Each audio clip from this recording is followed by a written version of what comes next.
Please silence all electronic devices for the duration of the meeting. Welcome to the June 17th, 2024 Strategic Planning and External Relations Committee meeting. I'm Director Williams, Chair of the Strategic Planning and External Relations Committee. This meeting format is hybrid. Quorum is physically present at the HART Administration Office, 1201 East 7th Avenue, Florida Conference Room, and the rest of the board members are participating via communication media technology.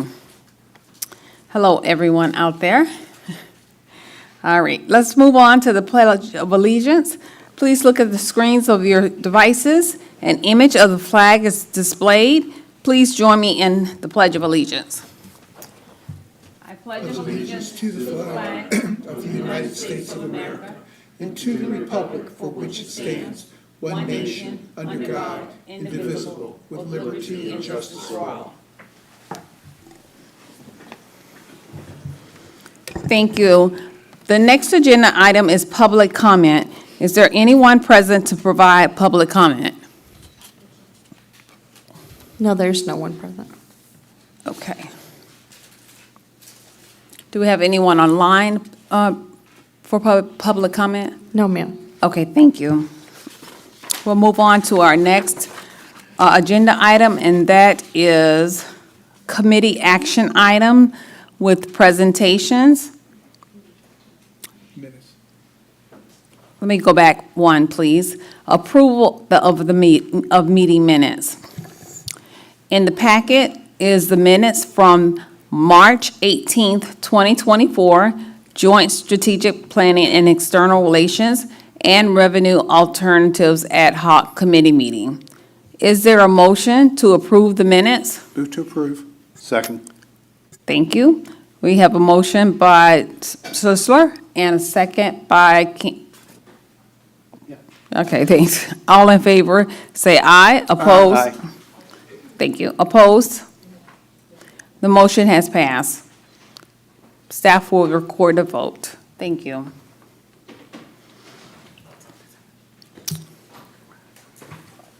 Okay, we'll move on to committee action item with presentations. It's moving so fast, thank you. Next on the agenda item are committee action items for review by the committee for recommendations on approval by the full board of directors.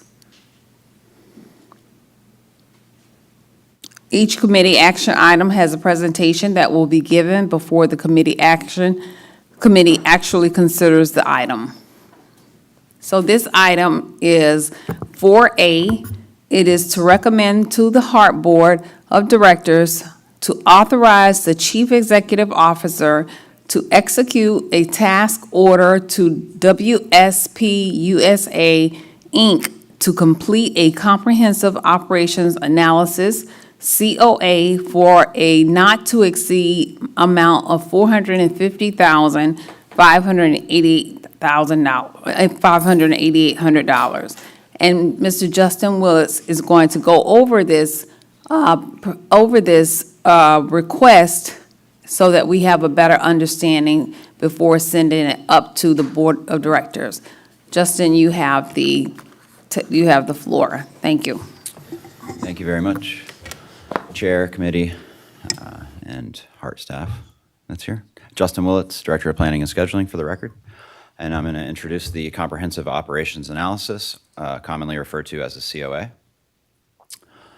Just a little bit of background before we begin. We've talked a lot about the FDOT study, and we're embarking on some of the actions and recommendations that came out of that study. One of them was to update a COA and transit development plan. So that's what we're here today, is to start on the COA to prepare us for a major update for the TDP, which I will touch on as we go through this. Some of the other recommendations from the FDOT study are shown on the screen. I won't touch too much on those right now, but generally for FDOT grant requirements, we are required to do a TDP major update every 5 years and an annual progress report every year. The next presentation you'll see from me is about the annual progress report, but the COA is critical for really just designing our service talking about the funded plan, and identifying some of our needs to feed into that major TDP update. So what is a COA? It's really an in-depth look at our bus network and operation and the services we provide, right? So we're going to do a system analysis that looks at route performance, geographic coverage of the community, rider demographics, connectivity of our routes and major job centers, look at our service standards, and look at equity and accessibility holistically for our whole service area and network. The benefits to come out of the COA are recommendations for route efficiency enhancements. We want to make data-driven decisions based on changing community characteristics, travel patterns, and optimize our service to put us in a position to serve the community the best we can with our existing resources. And usually this is a short-term plan for 3 to 5 years, but again, is critical for how we chart out the routes and funding for the next 10 years, which is the TDP horizon. And the results are we're going to define an unconstrained and optimal system, a near-term redesign of any of the routes and network in general that we'd like to move forward with community input and board input for that matter. And then we want to maximize our resource allocation to make sure that we're putting our services in the places they have the best chance to succeed and serve the community. And then we use that to define the capital enhancement program, generally related to bus replacements, but also bus stop improvements that need to be implemented with the route changes so that we can facilitate transfers in certain areas and just make sure the routes are connecting where people need to get on a daily basis. So the deliverables of a COA, functional service standards, basically how we evaluate route performance, passengers per mile, passengers per hour, boardings per bus stop, and at transit centers. We want to classify routes, based on our core service. Maybe it's a core service is 15 to 20 minutes. A coverage service that might only be hourly, but provides certain communities with the bare minimum so that they can access the rest of the network. But we also want to look at land use, density, and demographics. The last 5 years have probably seen more change in the city of Tampa and Hillsborough County from a affordability perspective than has happened in the last 30 to 40 years. So we need to respond to that, and thinking about this and how we're going to develop in the next 5 to 10 and how we've changed in the last 5 is really a critical piece of this that I'll be elaborating on as we work through the COA with committee and board involvement. So route profiles is one of the major deliverables that look at performance, the market analysis, the connections of routes and transfers, the cost per passenger trip, and that's what it costs us to deliver that trip, and then we compare that to what we are receiving from the fare box to provide those trips. That'll be the fare box return is the common terminology there. And then we want to look at underperforming routes and segments of routes, because not all of our routes are maybe positioned where they need to be. We might need to do some tinkering on the fringes or maybe in the core to make sure that we're serving people the best way possible. So we'll evaluate those options.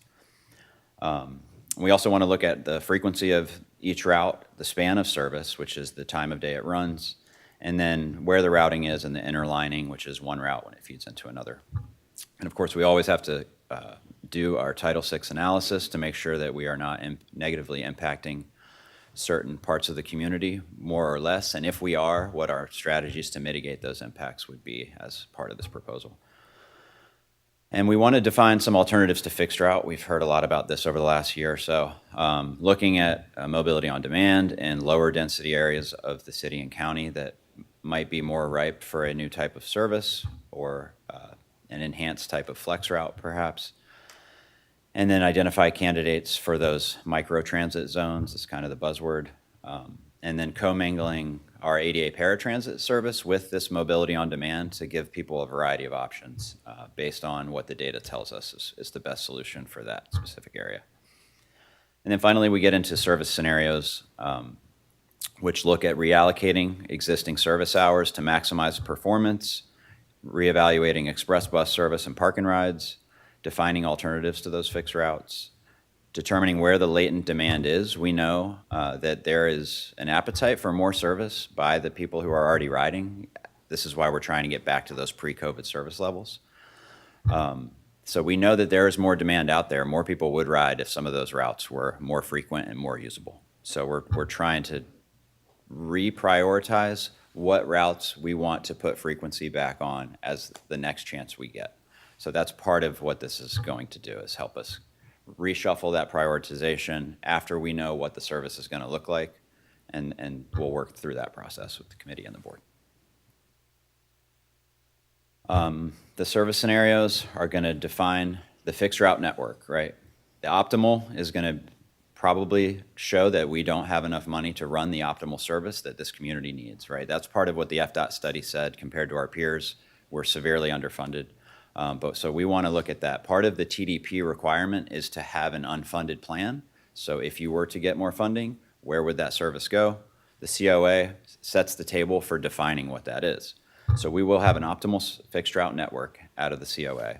We'll also have a revenue neutral, which is our existing funding as it is. So that will be the plan for the next 2 to 3 years.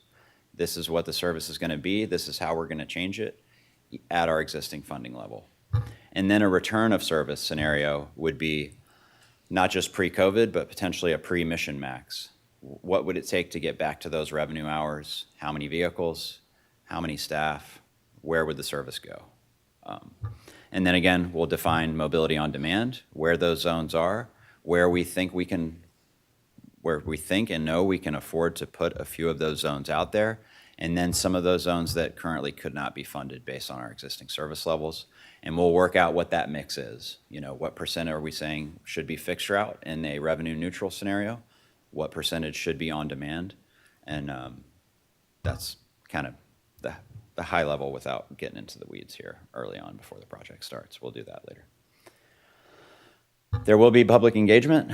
The topics will be route adjustments based on the data we've reviewed, and service improvements, the public feedback on which are the highest priority in their perspective, and then we'll take that and say, here's what the data says, here's what the public says, and then we'll come together to make a recommendation for the committees and the boards to move forward with. We're going to do that through a variety of methods: rider alerts, text and social, online surveys, QR codes. We'll do them at transfer centers in person, and a very limited onboard survey for this effort. Those are very, very expensive efforts, especially when you have to use a third party. So we might look at doing some more of that as part of the TDP in the coming years. But for the COA, it's heavy on the data side, but we are going to be getting some public feedback.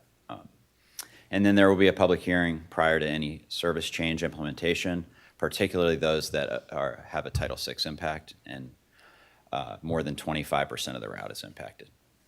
Those are in-person public hearings, of course. So the committee action, I'll take questions here, but I'll just go ahead and read this off. Recommend the HART Board of Directors authorize the Chief Executive Officer to execute an agreement between HART and WSP USA Incorporated, or Inc., to complete a COA for a not to exceed amount of $450,588. Thank you, Mr. Willis. We'll take questions at this time. Mr. Sisler. Good morning. Thank you, Chair.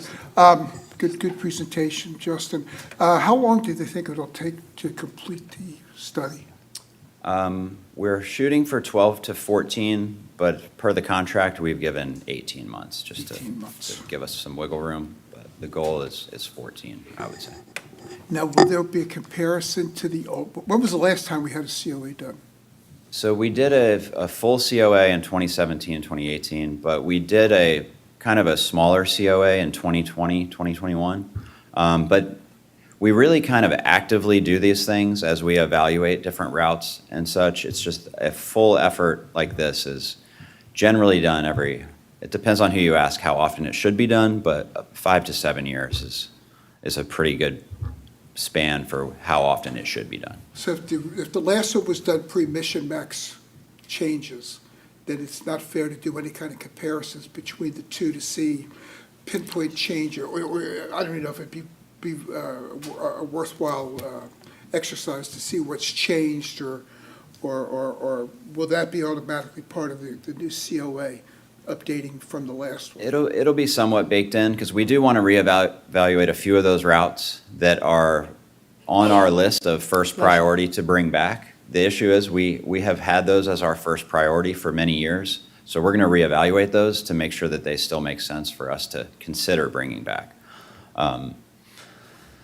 Did that answer your question? That's the question. Okay. And then going back to Title VI, do we, it's just, if we have any negative impacts as a result of Title VI, our remedial action plan is sufficient for everybody's purposes, or are we in any kind of legal violation, legal jeopardy with any violations with that, do you know? No, we just want to document and potentially mitigate those impacts, but you want to make sure that no one part of the community or demographic is getting burdened differently than, say, the rest of the community. So like if it was a major service cut many years ago, right? There were different cuts were in different parts of town, so it was equal across the board. It wasn't necessarily affecting one community more than another. So that's kind of part of the Title VI process, is really just to make sure that you know what the burdens are and you attempt to mitigate them and document that and move forward in that regard. I just wonder out loud whether, okay, no, thank you, that's a good answer. Just wondering out loud if, how the impacts of the COA would result in our attempts to modify the charter to allow for alternate revenue sources or increase our revenue sources. I'm just wondering out loud whether that's, how that could impact us in the long range. Well, it's going to demonstrate that, we don't have enough service to meet all the demand in the community, but it's going to tell us where to put it at our existing level. But it's going to really demonstrate what our unfunded need is. Okay. For the TDP as part of the FDOT requirement to have an unfunded plan. So it's going to help us just recalibrate. When we get into the TDP presentation next, you'll kind of see a bunch of unfunded needs that haven't been updated through a thorough COA. Right. And that's really what this process does. So on one of the slides, there's maybe 8 or 10 express routes that we're going to reevaluate, and that's probably going to shrink down to like 4 or 5 really good candidates. And then we'll have that as our baseline moving forward. Because right now, it's a lot of placeholders that are a bit dated. So. Okay, the last question now is, do we have the staff to do the data collection that they're going to need, given our present constraints, or are we going to have to bring somebody in? And I'm not saying we shouldn't do that.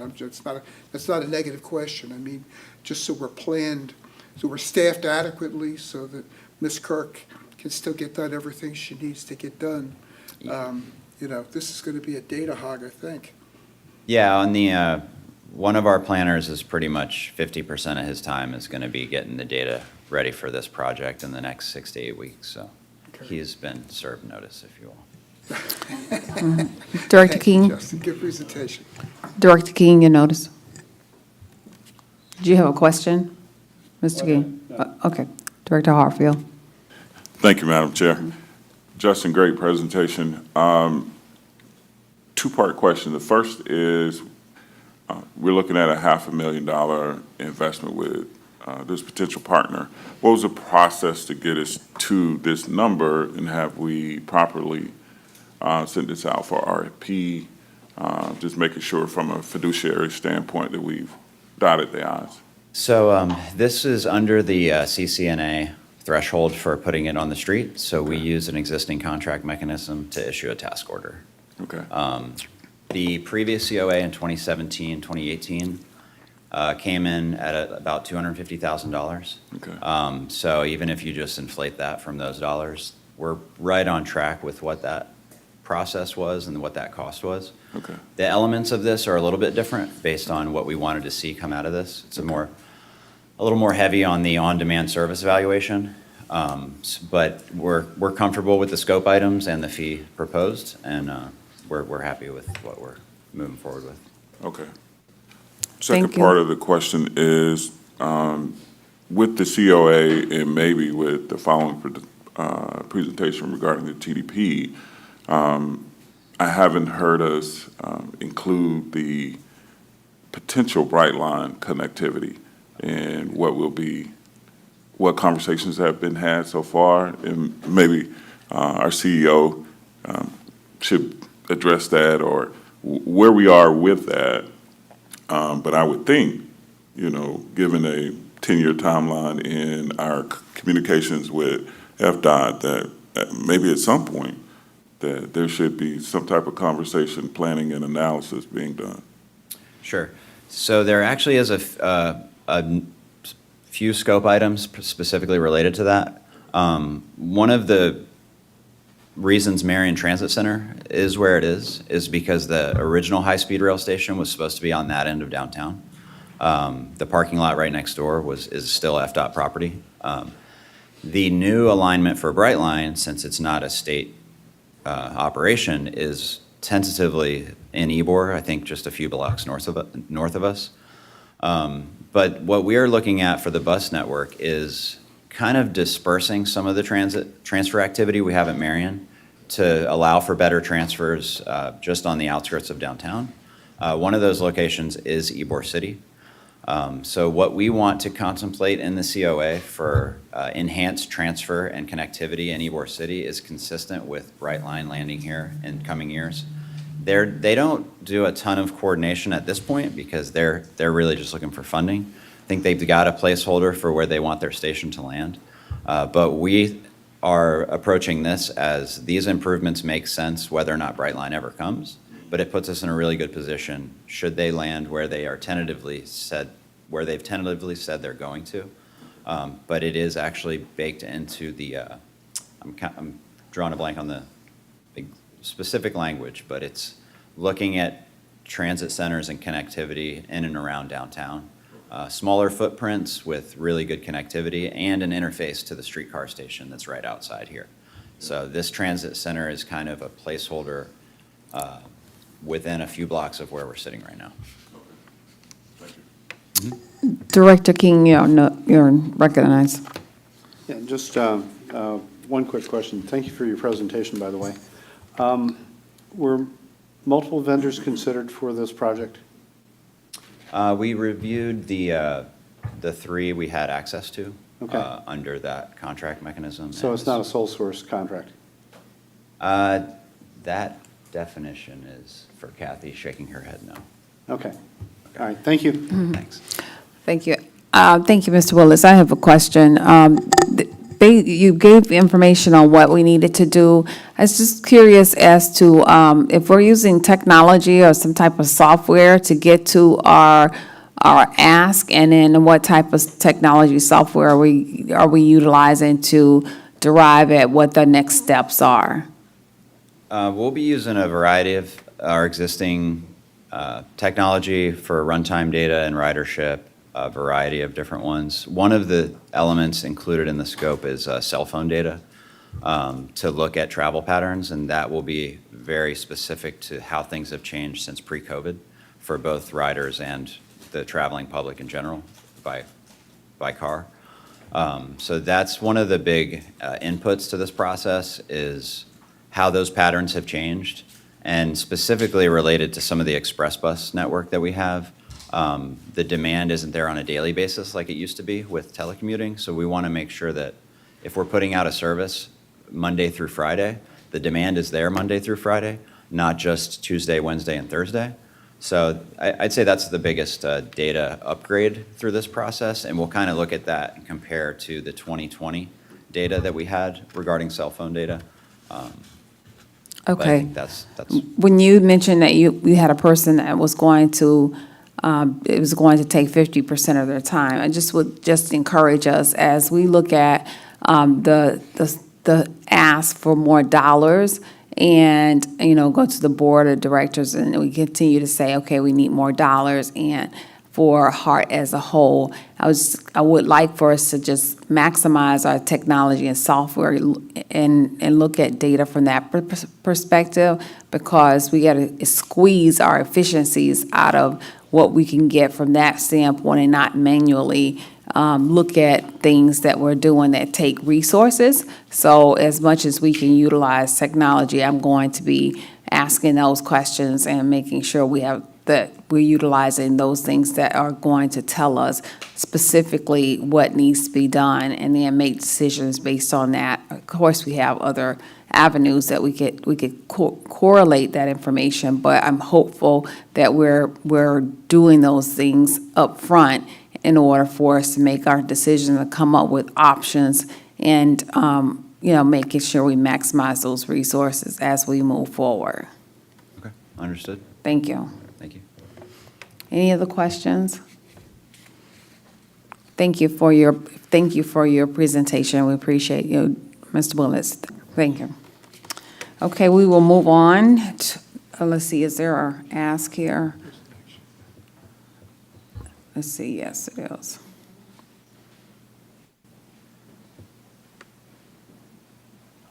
Is there a vote here? Yes. Move to approve, Okay. move to recommend Okay, I see it. Okay, we move to, going to ask for a recommendation to move the HART Board of Directors, authorize the Chief Executive Officer to execute task order to WSP USA Incorporated to complete a comprehensive operations analysis for a not-to-exceed amount of $450,588. so moved. Second, Gary Hartford. Okay, we hear first, a motion from Mr. Schisler, and we also have a second from Mr. Hartfield. All in favor? Aye. Nay? Okay, we have, motion is passed. Thank you, Danielle. All right, so we'll move on to the next, is the second and last item is 4B. Recommend the HART Board of Directors approve the FY 2025 through FY 2034 Transit Development Plan annual progress report to submit to the Florida Department of Transportation with a presentation from Mr. Willis. You're back. Okay, you are recognized. All right. Thanks again. I think I've already given you most of the information you needed for this presentation, so I'll try to make it brief. Justin Willits, for the record. So, the TDP overview. The TDP is a multi-year financial and operating plan for a public transit agency required by DOT to receive state funding. Major updates every 5 years, annual progress reports in the interim years.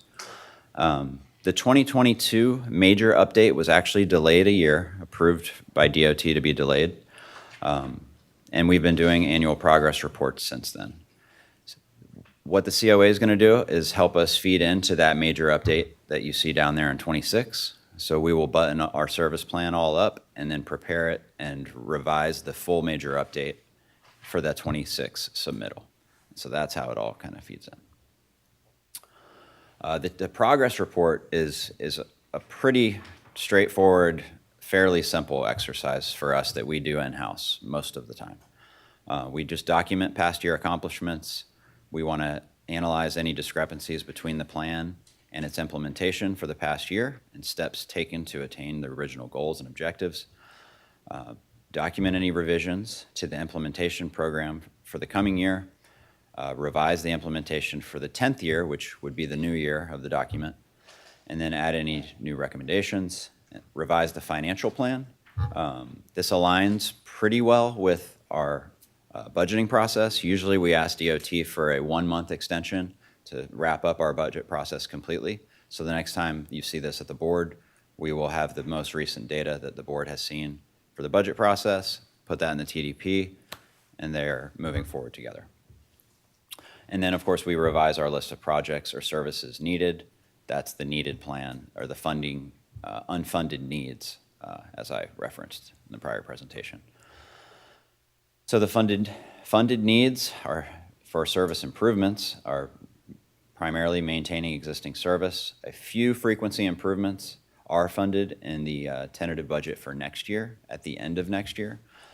These frequency improvements will be something that we want to evaluate, right? I said the pre-COVID frequency that we want to put back, these are what we think are the best candidates based on historic data and what we've looked at. That's what we're going to look at in the COA to make sure we still think that those corridors and those routes are the number one bang for our buck. Should we be able to dial up a little frequency and service throughout the network? So that would be subject to change after the COA is completed. Capital improvements, the heavy maintenance facility, replacement of buses and vans, the streetcar rebuilds, and most of this is through federal funds or discretionary funding that is to be identified, the federal discretionary funding. So these are the unfunded needs. I'll go through them very quickly, but we're going to update all of this in the COA. Frequency improvements, local bus, express bus, on-demand, rapid transit corridor, the interim streetcar circulator, and the eventual streetcar extension. The capital needs from BRT to transit centers, bus stops, non-revenue vehicles, state of good repair for the fleet. And frequency. Our placeholders here that will be updated with the COA are the frequent service corridors at 15 minutes. Most of those routes are 20 minutes now. A lot of the 30-minute routes that are placeholder to be improved to 20 minutes, and then a lot of our hourly service, we're trying to get back to 30-minute service.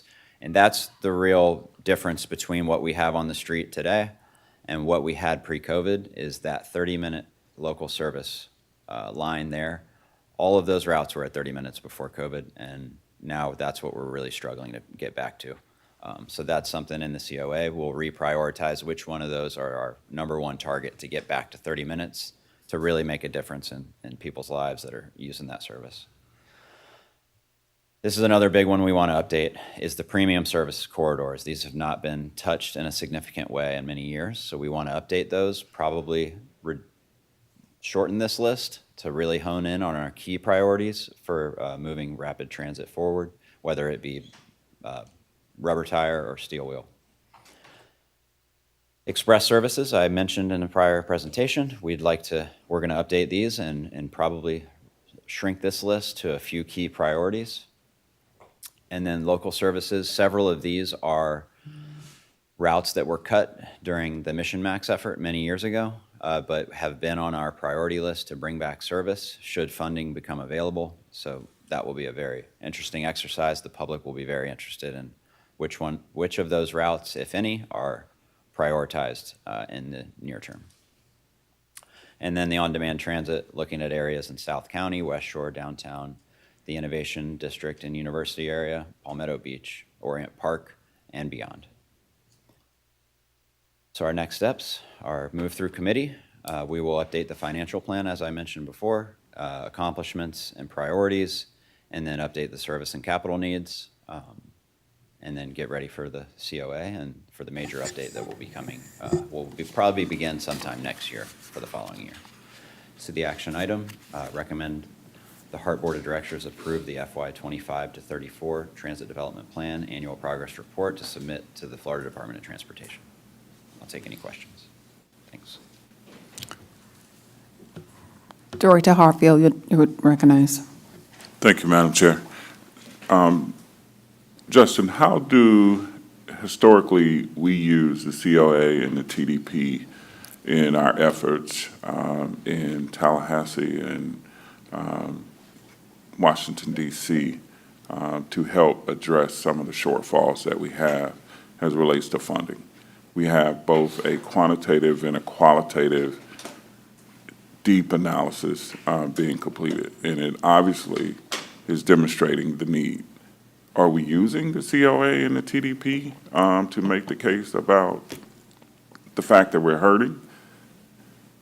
Yeah, I mean, so it's more on the local level with the operating funding question. It helps demonstrate the need. But on the federal and state level, the unfunded capital projects are how we demonstrate the need to our partner agencies, both at the state and federal level. The state, I believe, it has to be in the TDP for them to fund a number of things, but the capital projects are our main one, right? If it's not in the TDP, the state and federal funding is not likely to be awarded to it. So it really helps us demonstrate, what we can reasonably do and what we can't.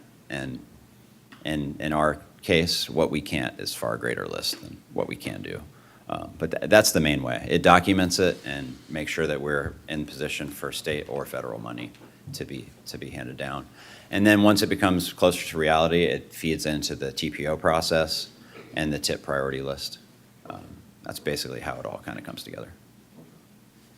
And if I could follow up with that. So to you, it was a great question, Director Hartfield.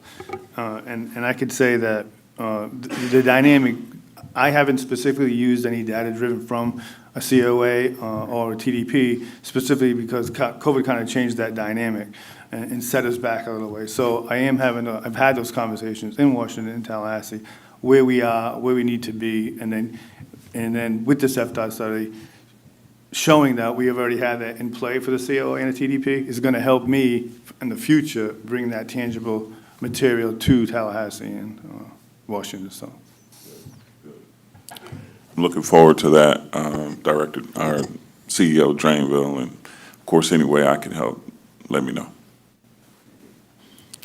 Mr. Sisler, you're recognized.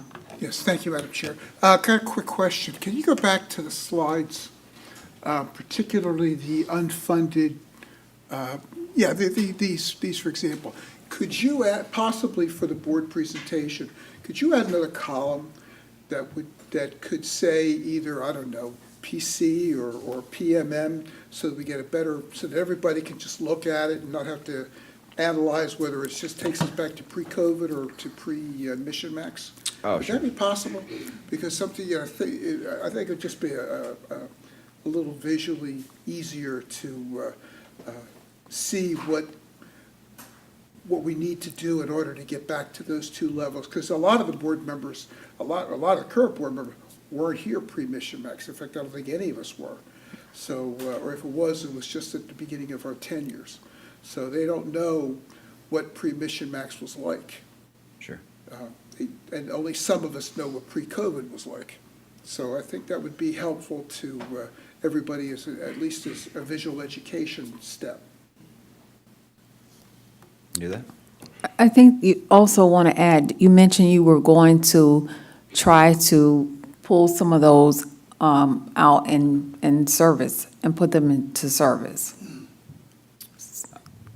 Yeah, a few of these are placeholders for what the first new service or what would be put back should more funding become available. I'm sorry, could you repeat the question? Yes, exactly. Are you able to identify the ones that you're putting back into service? We are going to identify the ones we would like to if there was more funding, but they are not necessarily going to be. Okay, so maybe they are priority. The whole idea is to reprioritize what is on the unfunded list, so we have something to point to if we had the first service to be re-implemented, if you will. Okay, is there a way to identify that as well? Yes. Okay. And just to clarify, most of the pre-COVID service is just a frequency improvement that we're trying to get back to. The pre-Mission Max is wholesale routes that were eliminated. So the 3 of the 6 you see here are pre-Mission Max routes that no longer exist. And the other ones are just new local services that we want to reevaluate that have been on the list, but would be otherwise new corridors that have not had transit service before. But I'll identify that on the slide. Okay, just because, like I said, there's a lot of board members who have no clue what was going on with that, so it's. And I'll try to bury some route profiles at the back of the presentation, so if anybody wants any of the detail, that we can point to the actual map and make it a lot easier for them to understand. Would you mind going back to where you initially started, where there are the routes? All of those routes are no longer. No, these are routes that are not at the frequency that they were before COVID. So the first 15-minute service, those are all basically 20 minutes during the weekday right now. Save the Route 1 has a peak direction of 15 minutes, but it used to be all day up until just recently, actually. And then the 20-minute line, those routes are at 30 minutes now, but we'd like to get them to 20 minutes. Route 39 was not, just for the record. It's just one of the ones we've targeted long-term for that kind of improvement. And then the 30-minute service, almost all of those routes were 30 minutes before COVID. Right now, they are hourly. So would you say those are your priority to get the frequency, the frequency up some? Yes. From one category to the next? Correct. And then moving on to the next pages, that they would be the frequency based on pulling them forward and into the category? Yeah, so this placeholder, most of these would be rolled out at hourly service. But again, this is the whole point of the COA, is to Got it. reevaluate and then put a service plan together and then try to find funding for what we currently can't fund. Okay. And who's the vendor doing this work? WSP, and they're in the audience if you have any questions for them. Okay, thank you. Are there any other questions for Mr. Willetts at this time? Oh, actually, I'm sorry, this is the TDP. We're doing this in-house. The contractor is doing the COA. Got my wires crossed there for a second. Okay, thank you, Mr. Willetts. Any other questions? Okay. Okay, is there a motion to recommend HART Board of Directors approve item 4B and advance it to the full HART Board of Directors at the July 15th regular board meeting? So moved. Thank you. Is there a second? Thank you. All in favor, say aye. Aye. Nay, are there any nays? The motion passes. Thank you. Okay, this is information item number 5. In your packets, under the information item is the update on the heavy maintenance facility. Share it with the committee and the board on a monthly basis. Staff is available if there are any questions. Are there any questions on the heavy maintenance facility? Moving to old business. New business. Good question. Okay. Mr. Director Thank you, Madam Schisler. Chair. And this probably isn't the proper committee for discussing this issue, but there's an awful lot of talk about Brightline. And I don't know whether we as a board or we as an organization need to take a position on it. But you say Brightline and you say light rail, and there's a certain percentage of our population, the hair on the back of their neck stands up, and another percentage says, "Oh, we need it."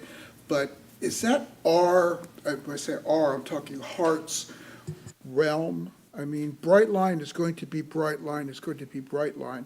The governor's already said he's not going to use any state funding to fund it, realizing he's out of office in 3 years, and who knows what's going to happen after that. But the mere mention of light rail in this area has been a third rail for years and years and years with the public. And during the was it Offer Transportation initiative back in 2016 or 2018. I mean, no dollars for tracks. There was nothing to do with that. There was no relationship, none whatsoever. But there's a public perception that if it's light rail, then HART's going to be involved with it. And in my tenure, other than one meeting, we discussed acquiring some CSX tracks back through the city. We've never done anything with that. We've never looked at it. And I think we need to at least ascertain what our position is towards light rail. If it's, we don't touch it, it's not ours. We're concerned with public transportation to the extent of dedicated lines or flexible lines, but it's going to be buses and it's going to be flex vans and this type of thing.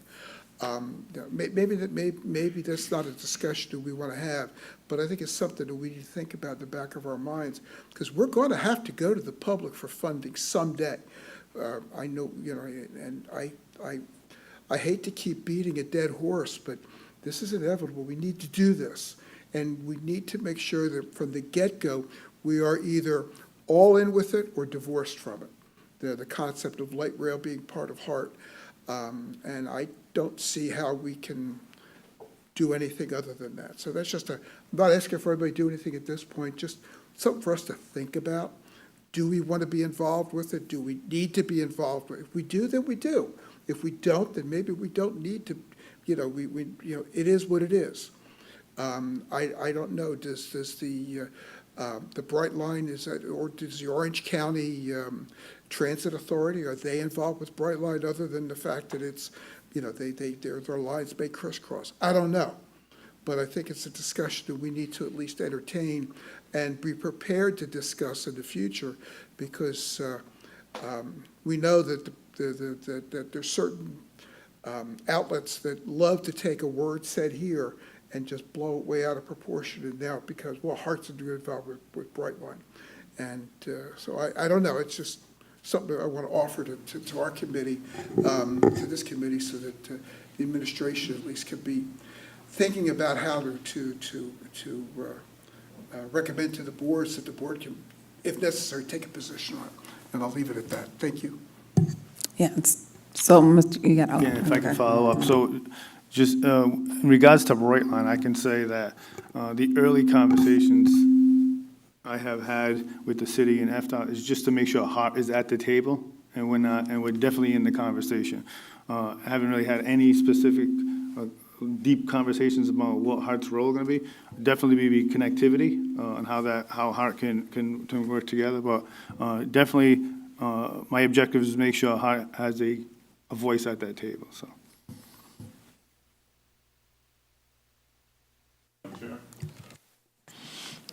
I had a small amount of commentary to add to that. So I think as a strategic and external relations committee, I think the board has to play an integral role in planning and strategy. I think if we wait till next year, till 5 years from now, we'll continue to get the same results that we've been getting here in Hillsborough County. I think this board, more specifically, this committee, has to be an integral part of the planning and strategy.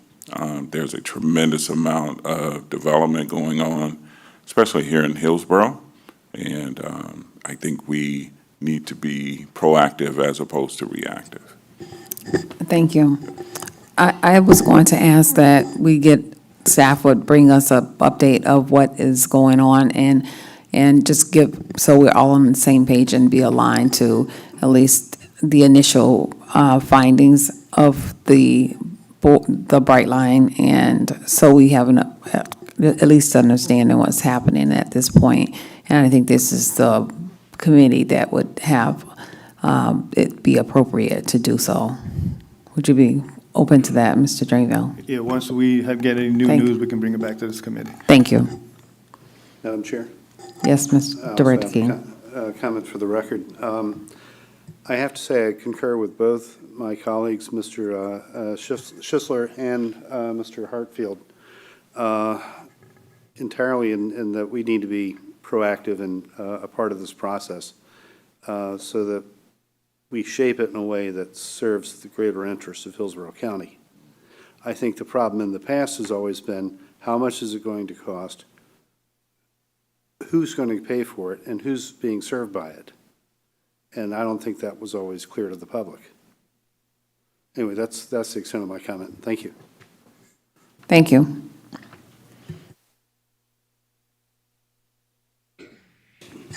Any other new business? Okay, we are adjourned. Thank you.